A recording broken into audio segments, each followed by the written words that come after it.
Если раньше платили по 300-400 рублей в месяц, то сейчас для пенсионера это просто неподъемная сумма.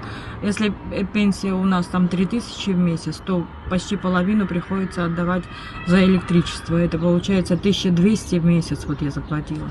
Российская пенсия тоже не такая большая, поэтому повышение цен, любое повышение цен,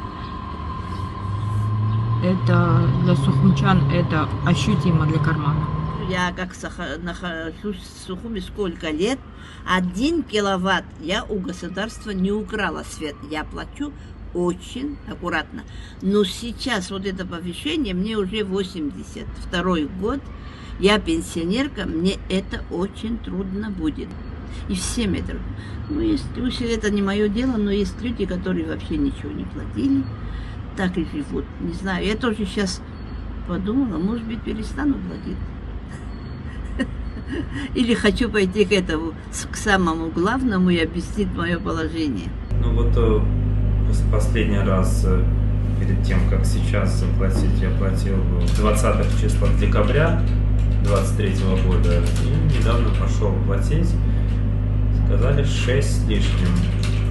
В принципе, был не сильно удивлен, потому что без счетчика системы СИП с человека берут с домовладения, берут 2200.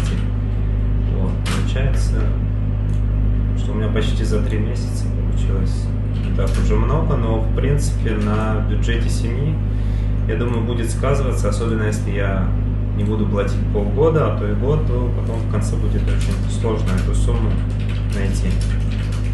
Надо ходить каждый месяц минимум и платить.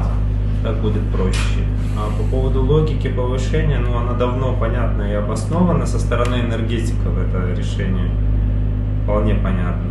Со стороны государства, ну, нам пока не дают такой свет, за который хотелось бы платить с радостью, да, так скажем. Но нам обещают, что если мы будем платить хорошо, то отключения не будет.